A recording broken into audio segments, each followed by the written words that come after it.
Hi dears, ഈ video Raziya എന്ന പാഠത്തിലെ important ആയിട്ടുള്ള പ്രീവിയസ് ഇയറിൽ റിപ്പീറ്റഡ് ആയിട്ട് വന്നിരിക്കുന്ന ചോദ്യങ്ങളാണ്. അതിൻ്റെ ആൻസേഴ്സും ഇതിൽ ഉൾപ്പെടുത്തിയിട്ടുണ്ട്.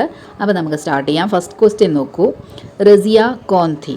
रज़िया एक चूड़ी हरिन की बेटी थी.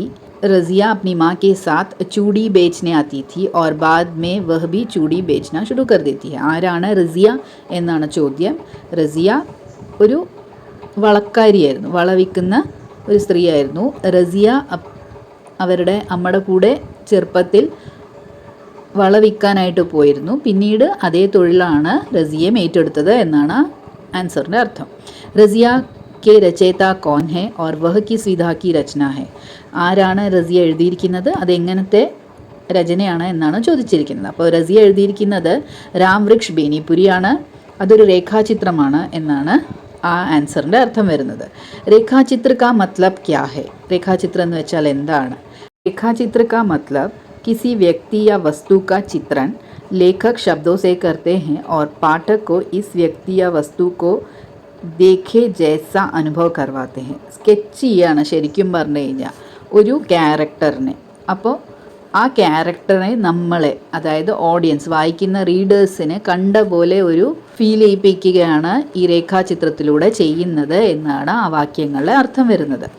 ജബ് ജബ് ഭേട്ട് ഹോത്തി मैं पाता उसके शरीर में नए नए विकास हो रहे हैं. शरीर और स्वभाव में भी यह प्रसंग किस रचना का है? लेखक इस प्रसंग में किसका वर्णन कर रहे हैं? ഈ ലൈൻസ് ഏത് ലെസണിൽ നിന്ന് എടുത്തതാണ്? ഇതിൽ ആരെയാണ് ലേഖക് വർണ്ണിച്ചിരിക്കുന്നത് എന്നാണ് ചോദ്യം. യഹ പ്രസംഗ് റസിയ സെ ലിയാ ഗയാ ഹെ. ഈ ലൈൻസ് റസിയയിൽ നിന്ന് എടുത്തവയാണ്. അതുപോലെ തന്നെ ഇതിൽ റസിയ കെ ശാരീരിക് ഓർ സ്വഭാവ് കെ പരിവർത്തൻ കെ ബാരെ മേ വർണ്ണൻ കിയാ ഹെ എന്ന് വെച്ചാൽ ഇതിൽ റസിയയെക്കുറിച്ചിട്ടുള്ള സ്വഭാവത്തിൽ വന്നിരിക്കുന്ന മാറ്റങ്ങളെക്കുറിച്ചിട്ടും ശാരീരികമായിട്ട് വന്നിരിക്കുന്ന മാറ്റങ്ങളെക്കുറിച്ചിട്ടാണ് ലേഖക് പറയുന്നത് എന്നാണ് ആ വേർഡ്സിൻ്റെ അർത്ഥം വരുന്നത്. ഓക്കെ, അപ്പോൾ അടുത്ത ക്വസ്റ്റ്യൻ നോക്കൂ. ബച്പൻ മേ രാം വൃക്ഷ് ബേനിപുരി ജി കോ ക്യൂ മേലെ പേട്ടിയെ മേ ന ജാനെ ദിയാ ജാത്ത? എന്തുകൊണ്ട് ചെറുപ്പത്തിൽ ലേഖക്കിനെ മേലകളിൽ, അതായത് ഉത്സവങ്ങളിലൊന്നും കൊണ്ടുപോയിരുന്നില്ല, അതിൽ പോകുന്നത് തടഞ്ഞിരുന്നു വീട്ടുകാർ? അതെന്തുകൊണ്ടാണ് എന്നാണ് ചോദ്യം. ലേഖക് अपने बचपन में मेले में खो गए थे. गांव की कोई लड़की उन्हें बड़े प्यार से उठा ले गई थी और लेखक भी उनके साथ हंसी खुशी चले गए थे. ചെറുപ്പത്തിൽ ലേഖക് പോയിരുന്ന ഒരു ഉത്സവത്തിൽ ലേഖക്കിനെ ആരോ എടുത്തുകൊണ്ട് പോയിരുന്നു. ഏതൊരു പെൺകുട്ടി ലേഖക്കിനെ വളരെ സ്നേഹത്തോടു കൂടിയിട്ട് എടുത്തുകൊണ്ട് പോയിരുന്നു എന്നാണ് പറഞ്ഞിരിക്കുന്നത്. അതിൽ ലേഖക്കും ആ പെൺകുട്ടിയോടൊപ്പം ഒരു പരാതിയും പറയാതെ കൂടെ പോയിരുന്നു എന്നാണ് ആ ഭാഗ്യങ്ങളുടെ അർത്ഥം വരുന്നത്. തബ് സേ പരിവാർ വാലോं को बड़ी चिंता लगी रहती और उनकी देखभाल मौसी कर रही थी. इस घटना के बाद लेखक को मेले में नहीं जाने दिया जाता. അതായത് ലേഖകിൻ്റെ അമ്മയില്ലാത്തത് കൊണ്ട് തന്നെ ലേഖകിനെ നോക്കിയിരുന്നത് അമ്മയുടെ അനിയത്തിയായിരുന്നു. അതുപോലെ തന്നെ ലേഖകിനെ ഇങ്ങനെ ഒരു ഇൻസിഡൻറ്റ് ഉണ്ടായ ശേഷം വീട്ടുകാർക്ക് വളരെയധികം ലേഖകിന് എന്തെങ്കിലും പറ്റുമോ എന്ന ഒരു ചിന്തയോട് കൂടിയിട്ടാണ് ലേഖകിന് ഉത്സവങ്ങളിലേക്കൊന്നും പോകാൻ പാടില്ല എന്നൊരു നിബന്ധന വീട്ടുകാർ വെച്ചിരുന്നത് എന്നാണ് പറഞ്ഞിരിക്കുന്നത്. റസിയാക്ക ബുഡാപ്പ. റസിയയുടെ ഏജ്ഡ് ആയിട്ടുള്ള ആ ഒരു കാലഘട്ടം എങ്ങനെയാണ് ലേഖക് ഇതിൽ വിവരിച്ചിരിക്കുന്നത് എന്ന് നമുക്ക് നോക്കാം. റസിയാക്കു ബിമാരി കെ കാരണം ബുഡാപ്പേ മേ ബഡി തക്ലീഫ് തീ. വയസ്സാം കാലത്ത് റസിയയ്ക്ക് നടക്കാനൊക്കെ വളരെയധികം ബുദ്ധിമുട്ടായിരുന്നു എന്നാണ് പറഞ്ഞിരിക്കുന്നത്. അവളുടെ ഭർത്താവായ ഹസൻ മരിച്ചു പോയിരുന്നു. उसके पति हसन का देहांत हो चुका था और रज़िया बहुत ही दुबली पतली रूखी सुखी हो गई थी. ഏജായ ആ ഒരു കാലഘട്ടത്തിൽ റസിയ വളരെയധികം വീക്കായിരുന്നു എന്നാണ് പറഞ്ഞിരിക്കുന്നത്. റസിയ കെ ചെഹ്റെ പർ ബഹുത് സാരി ജുറിയ ആ ഗയി थी. അതായത് റസിയയുടെ മുഖത്ത് റിങ്കിൾസ് വന്നിട്ടുണ്ടായിരുന്നു, ചുളിവുകൾ നിറയെ കാണുമായിരുന്നു. അതുപോലെ തന്നെ റസിയയുടെ തലമുടി വെളുത്തു പോയിരുന്നു. ബാൽ एकदम से सफ़ेद हो गए थे और बड़ी मुश्किल से वह दूसरों की सहायता से चल पा रही थी. വളരെയധികം ബുദ്ധിമുട്ടോട് കൂടിയിട്ടാണ് റസിയയ്ക്ക് നടക്കാൻ പറ്റുന്നുണ്ടായിരുന്നത് എന്ന് ലേഖക് ഇതിൽ പറഞ്ഞിട്ടുണ്ട്. അപ്പോൾ ഇനി നമുക്ക് അടുത്ത ക്വസ്റ്റ്യനിലേക്ക് പോകാം. റസിയ കെ സാത്ത് ലേഖക് കി മുലാഖാത്ത് കാ പരിചയ ദീജിയെ. ഫസ്റ്റായിട്ട് ലേഖക് എങ്ങനെയാണ് റസിയെ കണ്ടത് എന്നാണ് ഇതിൽ ഈ ചോദ്യത്തിൽ ചോദിച്ചിരിക്കുന്നത്. റസിയ സെ ലേഖക് കി മുലാഖാത്ത് उनके अपने घर में होती है जब नन्ही सी रज़िया अपनी माँ के साथ उनके गांव चूड़ियाँ बेचने आती है. റസിയെ ലേഖക് ഫസ്റ്റായിട്ട് കാണുന്നത് അദ്ദേഹത്തിൻ്റെ വീട്ടിൽ വെച്ച് തന്നെയാണ്. റസിയ അവളുടെ അമ്മയോടൊപ്പം ലേഖക്കിൻ്റെ വീട്ടിലേക്ക് വള വിൽക്കാനായിട്ട് വരുന്ന സമയത്താണ് ആദ്യമായിട്ട് കണ്ടത്. ലേഖക് ബി ഉസ് സമയ നन्हे से बालक थे. ലേഖകും ആ സമയത്ത് വളരെ ചെറിയൊരു കുട്ടിയായിരുന്നു. मौसी द्वारा दिए पकवान झूले पर बैठकर इत्मीनान से खा रहा था. मौसी ചെറിയമ്മ കൊടുത്ത ഭക്ഷണം ഊഞ്ഞാലിരുന്ന് മെല്ലെ കഴിച്ചുകൊണ്ടിരിക്കുന്ന സമയത്താണ് ഇങ്ങനെ ഒരു പെൺകുട്ടിയെ കാണുന്നത്, ഒരു ചെറിയ പെൺകുട്ടിയെ കാണുന്നത്. अचानक उसकी नज़र एक अजीब रूप रंग और वेशभूषा वाली सुंदर सी लड़की पर पड़ी और रज़िया का गोरा रंग, नीली आँखें, चेहरे पर लटकते बाल, चांदी के आभूषण और उसकी मासूमियत से भरे चेहरे ने पहली मुलाकात में ही लेखक का मन भा लिया. ഊഞ്ഞാലിരുന്ന് ഈ ഭക്ഷണം കഴിച്ചുകൊണ്ടിരിക്കുന്ന സമയത്താണ് പെട്ടെന്ന് ഇതുപോലെ ഒരു സുന്ദരിയായ പെൺകുട്ടിയെ കാണുന്നത്. വെളുത്തൊരു പെൺകുട്ടി, കണ്ണുകൾ നീല കളറായിരുന്നു, അതുപോലെ മുഖത്ത് വീണ് കിടക്കുന്ന മുടി, നിറയെ ആഭരണങ്ങൾ, വെള്ളി ആഭരണങ്ങളാണ് റസിയ യൂസ് ചെയ്തിരുന്നത്. അതുപോലെ തന്നെ വളരെ ഇന്നസെൻ്റ് ആയിട്ടുള്ള ഒരു പെൺകുട്ടിയായിരുന്നു റസിയ. അപ്പോൾ ഇങ്ങനെ ഒരു വേഷഭൂഷ കാണുന്ന സമയത്ത് വളരെ അട്രാക്റ്റീവായിട്ട് തോന്നുകയാണ് ലേഖകന് ആ സമയത്ത് തന്നെ റസിയെ എന്നാണ് ആ ഒരു വാക്യങ്ങളിൽ പറഞ്ഞിരിക്കുന്നത്. അടുത്തത് നമുക്ക് റസിയ കെ ചാരിത്രിക് വിശേഷതാओं का उल्लेख कीजिए എന്ന് പറഞ്ഞിട്ടുള്ള ഒരു ക്വസ്റ്റ്യൻ ആണ്. റസിയയുടെ ഫീച്ചേഴ്സിനെ കുറിച്ചിട്ട്, ക്യാരക്ടറിനെ കുറിച്ചിട്ടൊക്കെ പറയാനാണ് ഈ ചോദ്യത്തിൽ പറഞ്ഞിരിക്കുന്നത്. ഇത് 10 മാർക്സ് ക്വസ്റ്റ്യൻ ആണ്. ഇതും വളരെ ഷോർട്ടായിട്ടുള്ള രീതിയിലാണ് ഞാൻ ചെയ്തിരിക്കുന്നത്. കുറച്ചും കൂടി എലാബറേറ്റ് ചെയ്തിട്ട് നിങ്ങൾ എഴുതാൻ ശ്രമിക്കൂ.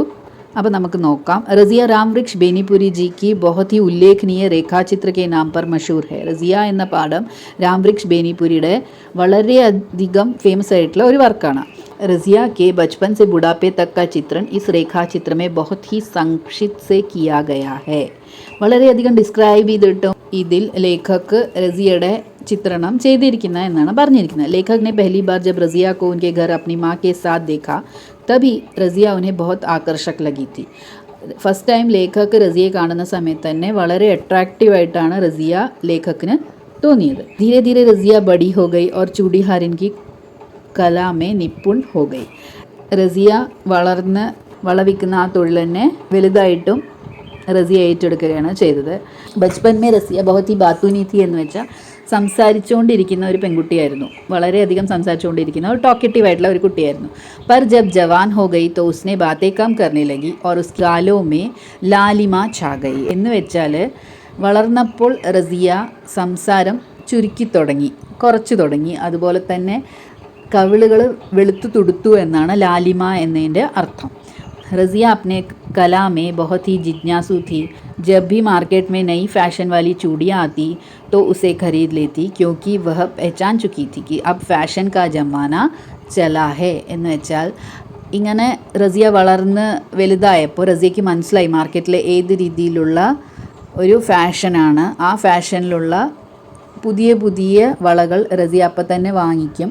കാരണം ഇപ്പോൾ വിലയിലല്ല ആൾക്കാർ ശ്രദ്ധിക്കുന്നത്, ഫാഷനിലാണ് ആൾക്കാരുടെ ശ്രദ്ധ മുഴുവൻ എന്ന് റസിയയ്ക്ക് മനസ്സിലായി എന്നാണ് പറയുന്നത്. അപ്പം റസിയ വളരെയധികം ജിജ്ഞാസു ആയിരുന്നു, വളരെയധികം കലയിൽ നിപുണയായിരുന്നു എന്നാണ് പറഞ്ഞിരിക്കുന്നത്. അവളുടെ തൊഴിലിൽ വളരെയധികം ഇൻട്രസ്റ്റഡും വളരെയധികം എന്തൊക്കെ കാര്യങ്ങൾ പുതിയതായിട്ട് വരുന്നുണ്ട് എന്ന് കോൺസെൻട്രേറ്റ് ചെയ്യുന്ന ഒരാളായിട്ടാണ് റസിയ മാറിയത്.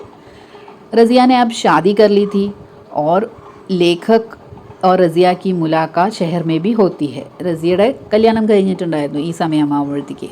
ലേഖക് റസിയയെ സിറ്റിയിൽ വെച്ചിട്ടും കാണുന്നുണ്ട്. ആ സമയത്ത് റസിയ പക്ഷേ റസിയയ്ക്കൊരു വലുതായിട്ടൊരു മാറ്റമായിട്ടുള്ള രീതിയിലൊന്നും ഉണ്ടായിരുന്നില്ല. അതേ പഴയ ചെറുപ്പത്തിലെ പോലെ തന്നെ ലേഖക്കിൻ്റെ അടുത്ത് സംസാരിക്കും. പക്ഷേ ലേഖക്കിന് മാത്രം ഒരു മടി പോലെയൊക്കെ വരികയാണ്. ജബ്കി ലേഖക് കോ ബദ്നാമി കാ ഡർ था पर रज़िया के मन में बेदाग प्यार की भावना थी. ലേഖക്കിന് ആരെങ്കിലും കണ്ടു കഴിഞ്ഞാൽ നമ്മളെ കുറിച്ചിട്ട് എന്താ പറയുക എന്നൊരു ചിന്തയായിരുന്നു ആ സമയത്ത്.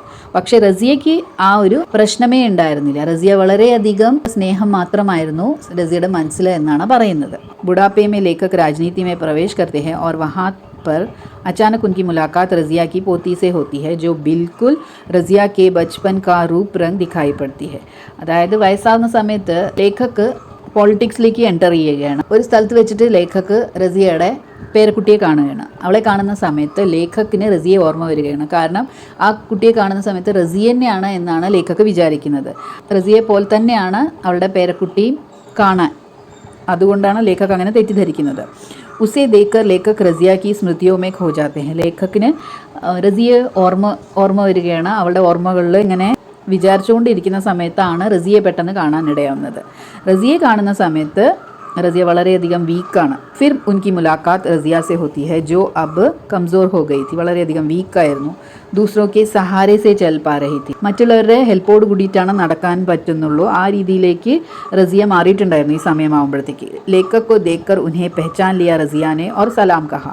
ലേഖകനെ കണ്ടതും റസിയയ്ക്ക് മനസ്സിലായി. റസിയ സലാം പറയുകയാണ് ലേഖകിൻ്റെ അടുത്ത്. പക്ഷെ ആ സലാം പറയുന്ന സമയത്ത് തന്നെ റസിയയുടെ കണ്ണുകളിൽ അതേ ഇളക്കം ഫീൽ ചെയ്യുകയാണ് ലേഖകന്.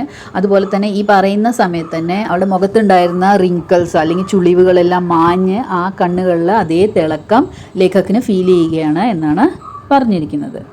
ഓക്കെ, അപ്പോൾ ഇത്രയേ ഉള്ളൂ ഈ ക്വസ്റ്റ്യനിൽ. വളരെയധികം ഡിസ്ക്രൈബ് ചെയ്തിട്ട് വേണം ക്വസ്റ്റ്യൻസ് എസ്സേ ക്വസ്റ്റ്യൻസ് എഴുതുന്ന സമയത്ത് നിങ്ങൾ എഴുതാൻ. അപ്പോൾ ഇനിയും ഇതേ രീതിയിലുള്ള ക്വസ്റ്റ്യൻസ് വരാൻ സാധ്യതയുണ്ട്. എസ്സേ ടൈപ്പ് ക്വസ്റ്റ്യൻസ് എഴുതുന്ന സമയത്ത് വളരെയധികം ഡിസ്ക്രൈബ് ചെയ്തിട്ടുള്ള രീതിയിൽ എഴുതാൻ ശ്രമിക്കുക. റസിയയുടെ ജീവൻ പരിചയ്, ചരിത്ര ചിത്രണെല്ലാം വരാൻ സാധ്യതയുള്ള ക്വസ്റ്റ്യൻസ് തന്നെയാണ്. റസിയ പാഠം എക്സ്പ്ലെയിൻ ചെയ്തിട്ടുള്ള ഒരു വീഡിയോ ചെയ്തിട്ടുണ്ട്, അതും ചെക്ക് ചെയ്യൂ. അതുപോലെ തന്നെ റസിയെക്കുറിച്ചിട്ടുള്ള ഒരു ഷോർട്ട് നോട്ടും അതും ഒരു വീഡിയോ ആയിട്ടുള്ള രീതിയിൽ ചെയ്തിട്ടുണ്ട്, അതും പോയി ചെക്ക് ചെയ്യാൻ ശ്രമിക്കൂ. ഇതിൽ പറഞ്ഞിരിക്കുന്ന എല്ലാ കാര്യങ്ങളും നിങ്ങൾക്ക് മനസ്സിലായെന്ന് വിചാരിക്കുന്നു. എന്തെങ്കിലും ഡൗട്ട്സോ സജഷൻസോ നിങ്ങൾക്ക് ഉണ്ടെങ്കിൽ തീർച്ചയായിട്ടും കമൻറ്റ് ബോക്സിൽ കമൻറ്റ് ഇടൂ. എൻ്റെ വീഡിയോകൾ നിങ്ങൾ ഇഷ്ടപ്പെടുന്നുണ്ടെങ്കിൽ ലൈക്ക് ചെയ്യൂ, ഷെയർ ചെയ്യൂ, സബ്സ്ക്രൈബ് ചെയ്യൂ. Thank you.